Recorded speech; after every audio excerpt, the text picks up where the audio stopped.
Welcome in this session. In this session, we continue the last lecture of recursion. हम आज जो है recursion के कुछ और एग्जाम्पल भी देखने वाले हैं, साथ में जो पुराना रिकर्शन था वो भी हम डिस्कस करेंगे। हमने लास्ट लेक्चर में पढ़ा था रिकर्शन किस तरीके से हमारी जो है प्रॉब्लम को छोटा करके, प्रॉब्लम को टुकड़ों में डिवाइड करके किस तरीके से हमारी प्रॉब्लम को इजीली सोल्व करता है। कल लास्ट लेक्चर में हमने फैक्टोरियल का एक एग्जाम्पल लिया था। इस लेक्चर में हम बात करते हैं एक रिकर्शन के दूसरे एग्जाम्पल की, कि जो 10 नंबरों का नेचुरल जो नंबर्स हैं उनका सम कर रहा है। यहाँ पे हमारा हमने एक वेरिएबल पास किया है, integer y. It contain that how many numbers we want to sum. यहाँ हमने एक इंटीजर टाइप फंक्शन बनाया, int sum int y. If y is equal to 0 then return 0। Return 0 इसलिए लिखा है क्योंकि हम अगर रिटर्न 1 लिखते हैं तो वो सम में ऐड होने के बाद कुछ ना कुछ जो हमारा रिजल्ट है उसमें डिफरेंस ला देता है, जबकि अगर हम 0 किसी सम में ऐड करते हैं तो हमें हमारे पास जो डिफरेंस सम रिजल्टेड वैल्यू है उसमें कोई भी अंतर नहीं आएगा, एग्जैक्ट जो हमारा रिजल्ट है वो दिखाई देगा। इसीलिए हमने सिर्फ टर्मिनेट करने के लिए ये स्टेटमेंट लिखी हुई है, रिटर्न इज इक्वल टू 0। इसके एल्स पार्ट में हमारा जो है कंपटीशन हो रहा है y प्लस सम y माइनस 1। ये एटिरेशन को शो कर रहा है कि किस तरीके से ये रन हो रहा है, इसको भी हम देखते हैं। मैं आपको एक्सप्लेन कर देता हूँ कि किस तरीके से ये वर्किंग इसकी हो रही है। तो सपोज करो ये हमारे पास y में क्या है, यहाँ पे y में हमारे पास 10 है, तो यहाँ पे y इज इक्वल टू 10। तो यहाँ y में हमारा 10 हो गया। हमारा स्टेटमेंट क्या है, y प्लस सम y माइनस 1। यहाँ पे जो है कंप्यूटर फर्स्ट इटरेशन में 10 रखता है और फंक्शन के अंदर कॉल करता है 9 के साथ। इसके बाद दोबारा से ये फंक्शन को रिकर्सिवली कॉल करता है। अब y की वैल्यू हमारी 9 है और हमारे पास सम की वैल्यू होगी 8। इस तरीके से कंप्यूट करता रहेगा और जैसे ही हमारे पास y की वैल्यू जैसी 0 होगा तो इट रिटर्न 0। देन हमारा कंपिटिटिव रिजल्ट क्या हुआ, 10 9 8 7 6 प्लस 5 प्लस 4 3 2 1 और 0। लास्ट में 0 से टर्मिनेट होगा और हमारा प्रोग्राम जो है, जो हमारा कंप्यूटेड रिजल्ट था वो प्रोड्यूस करेगा। इसके बाद जो है हम एक प्रोग्राम भी रन करने वाले हैं फेब्रोनी की सीरीज का, कि किस तरीके से एक एग्जाम्पल और लेंगे, हम यूज करेंगे कि किस तरीके से हमारे पास जो है फेब्रोनी की सीरीज कंप्यूट की जाती है रिकर्सन के थ्रू। इसको हम जो है सीधे रन करके देखेंगे, सी के थ्रू इसको रन कर रहे हैं। तो इसके लिए हमने क्या किया, एक नई स्क्रीन शेयर कर रहे हैं। यहाँ से हमने सबसे पहले लगाया स्टूडियो डॉट एच। आपको पता ही है ये क्यों लगाते हैं हम। Studio dot H header file है सी के लिए, प्रिंट एफ और स्कैन एफ इसके अंदर होते हैं।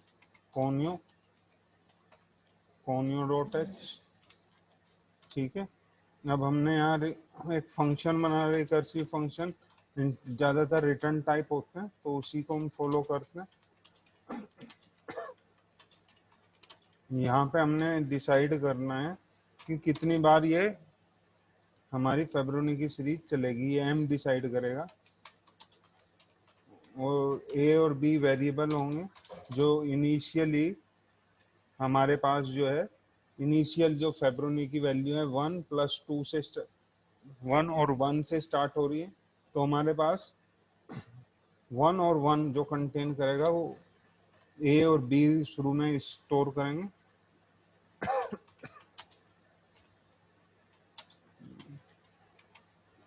तो यहाँ पे हमने एक वेरिएबल बना दिया, यहाँ ए और ये बी।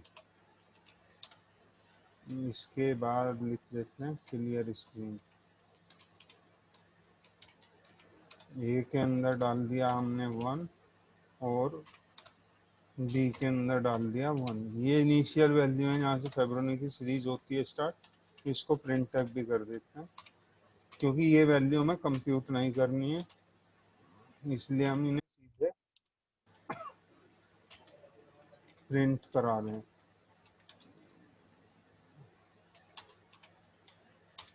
ये हमारी वैल्यू सीधे इनपुट होगी, प्रिंट करा देंगे।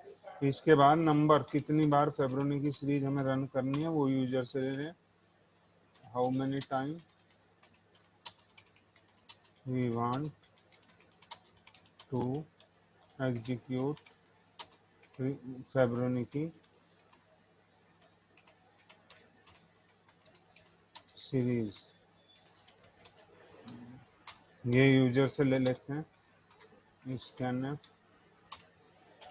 %d और ये लगा दिया हमने, और यहाँ पे हमने पास कर दिया, क्योंकि दो वैल्यू हम पहले से ही इसमें इनिशियल दो वैल्यू हमने स्पेसिफाई कर दिए, इसलिए -2 कर देते हैं।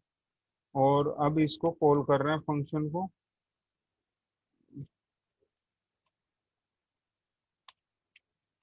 इसके अंदर हम पास करेंगे ए और बी, और यहाँ से पास करेंगे हम एन।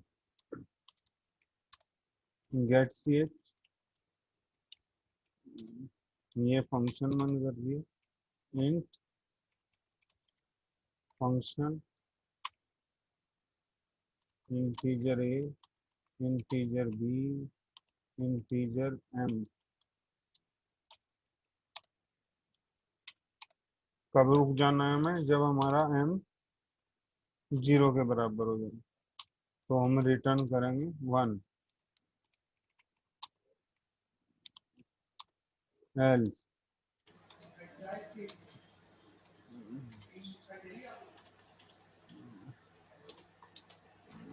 इंटीजर सी,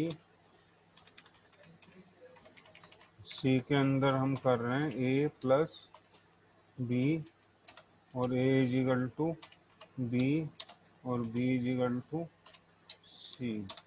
इसको प्रिंट करा है, प्रिंट %d कोमा सी। और यहाँ पे हम फंक्शन को दोबारा से कॉल कर देते हैं नई वैल्यू, एक वैल्यू, क्योंकि हम प्रिंट करा चुके हैं, तो हमने -1 कर दिया और अब इसको रन कर दिया। वो क्या है ये फैब, ओहो, यहाँ जो वैल्यू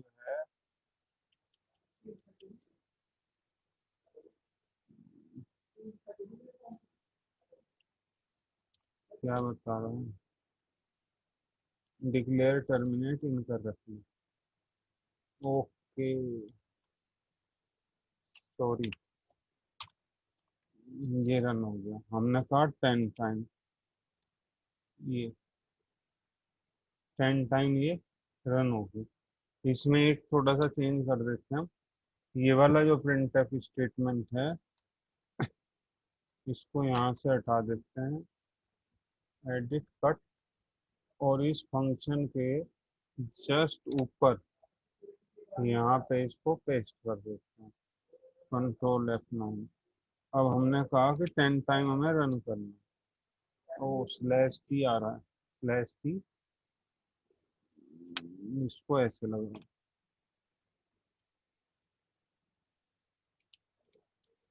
1 1 2, और इनके बीच में भी स्पेस कर देते हैं।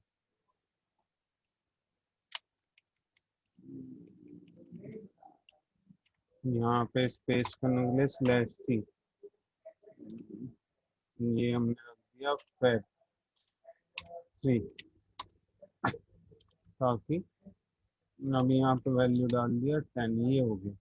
इस तरीके से ये प्रोग्राम रिकर्शन के थ्रू हमारा प्रोग्राम तैयार हो गया। यहाँ से हमारे पास वैल्यू क्या होगी, यूजर से डलवाएंगे एन, अगर एम अगर 0 है तो रिटर्न हो जाएगा 1, नहीं तो क्या होगा, हमारे पास जो है दोनों नंबर्स का फर्स्ट फर्स्ट ऐड होंगे, 1 1 ऐड होंगे 2, और 2 पहुंच गया हमारा, प्रिंट हो गया।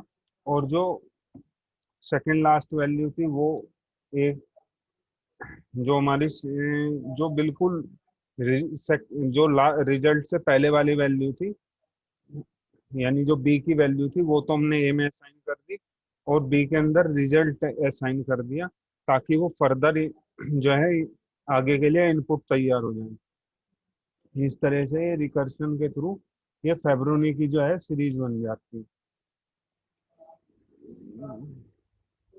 अब हम जो है अपने आगे के रिकर्शन पे डिस्कस करते हैं। डिसएडवांटेजेस भी हैं कुछ रिकर्शन के। It consume more storage space because the recursive call along with automatic variable store होना स्टैक। थोड़ा सा स्पेस ज़्यादा लेगा, क्योंकि इसमें जो हमारा रिकर्शन के दौरान जो वेरिएबल बनते हैं they store in stack. Computer में run out of memory if recursive call are not check. कभी कभी आउट ऑफ मेमोरी चले जाता है। It is more efficient in term of speed and execution time if proper preconditions are not taken, may result non terminating iteration। कभी कभी infinite loop में भी चले जाते हैं। ये पूरा का पूरा रिकर्शन पे था। अब हम जो नेक्स्ट टॉपिक है जिस पर हम डिस्कस करेंगे वो है मेमोरी एलोकेशन। जो सी के अंदर अगर हम बात करें तो दो तरह की मेमोरी एलोकेशन होती है, एक कंपाइल टाइम और स्टैटिक एलोकेशन। सेकंड हमारी रन टाइम और डायनेमिक एलोकेशन कहलाती है। जो स्टैटिक कंपाइल टाइम जो एलोकेशन है, in the compile time of allocation required amount of memory is allocated to the program at the start of the program. जो भी हमारी रिक्वायर्ड मेमोरी है वो हमें शुरुआत में ही हमें असाइन कर दी जाती है। The memory to be allocated to the variable in a fix and determine the compiler at the compile time. और जो भी मेमोरी है वो शुरुआत में ही हमें फिक्स हो जाएगी, और कंपाइलर एक बार उन्हें फिक्स करने के बाद उनमें चेंजेस नहीं कर सकता है। जैसे अगर इंटीजर एक्स और वाई हमने बनाया हुआ है, हमारा एक एरे बनाया हुआ फ्लोट A5, इनकी मेमोरी कंपाइल टाइम पे फिक्स हो चुकी है। नेक्स्ट हमारा है डायनेमिक मेमोरी। हमारे पास सी एक बहुत पावरफुल लैंग्वेज है, और इसमें हमारे पास डायनेमिक मेमोरी एलोकेशन की भी फैसिलिटी होती है, ताकि हम रन टाइम पे मेमोरी को एलोकेट और डी एलोकेट कर सकें। इसके लिए हमारे पास कुछ फंक्शन है, मेलोक, कैलोक, फ्री, री एलोक, और इनको हम जो है नेक्स्ट टॉपिक पे हम डिस्कस करेंगे। Thank you.